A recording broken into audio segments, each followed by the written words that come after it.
Hello, my friend. This is Clyde. Doesn't it hurt to sit on the fence? Let's hear what Joshua chapter 24, verse 14 to 16 has to say.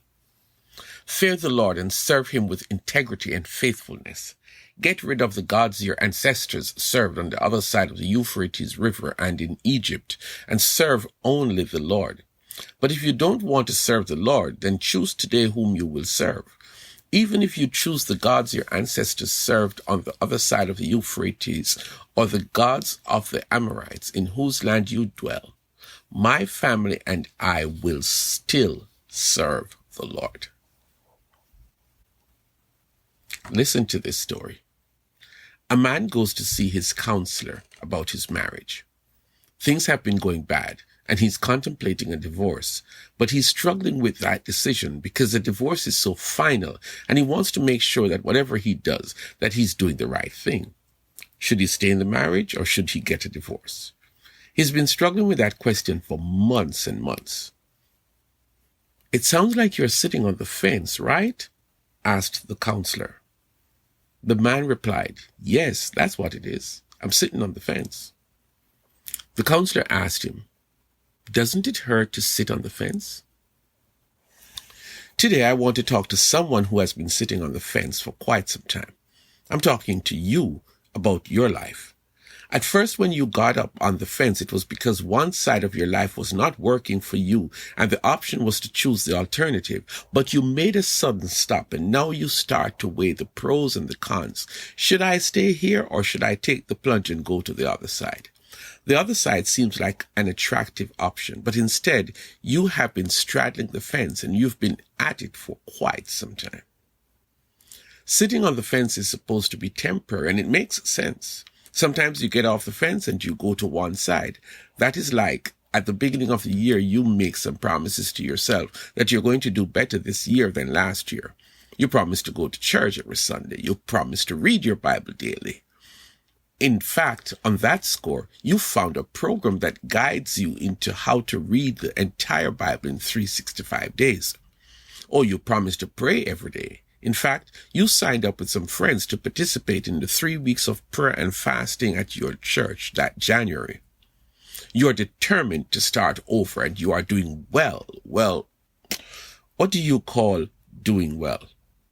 You struggled to complete the 3 weeks program of prayer and fasting because a couple of times at work, your friends invited you out to lunch and it was difficult to turn them down. And you missed Sunday church the last 2 weeks because you had some work assignments and you had to get them done for Monday morning meetings. The other Sunday, you woke up with a headache from the activities of the night before.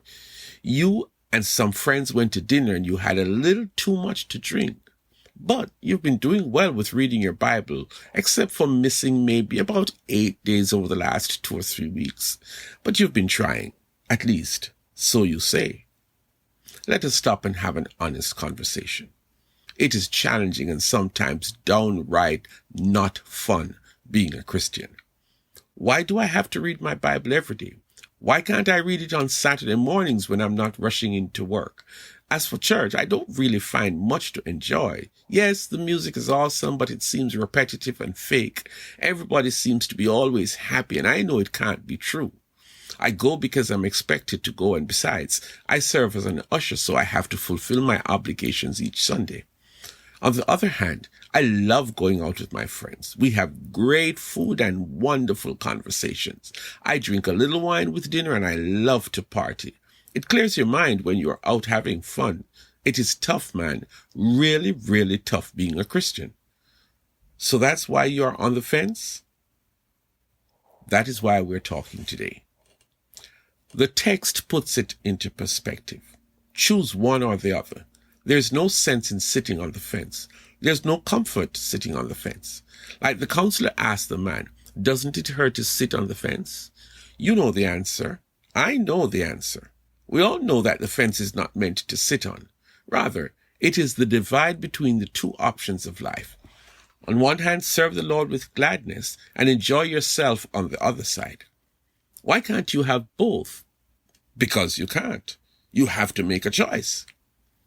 Joshua asked the people in his nation to make a choice between the gods that people have always chosen: pleasure, partying, sleeping around with whomever you want, going to the casino, managing your alcohol consumption, telling the best lies for whatever situation you want to get out of. The option is to serve the Lord, the one who protects you, the one who saved you from sin, the one who gives you peace of mind, the one who provides for you. Will you choose the Lord, or will you choose the pleasure of the world? You argue that it is not that simple, but it is. It is uncomfortable to be sitting on the fence of life, because by sitting on the fence, you're choosing to not make a choice. You can postpone it for a while, but there comes a time when you must come down from off the fence. Weigh the odds. Consider the pros and cons. Get off the fence, my friend, and choose to serve the Lord.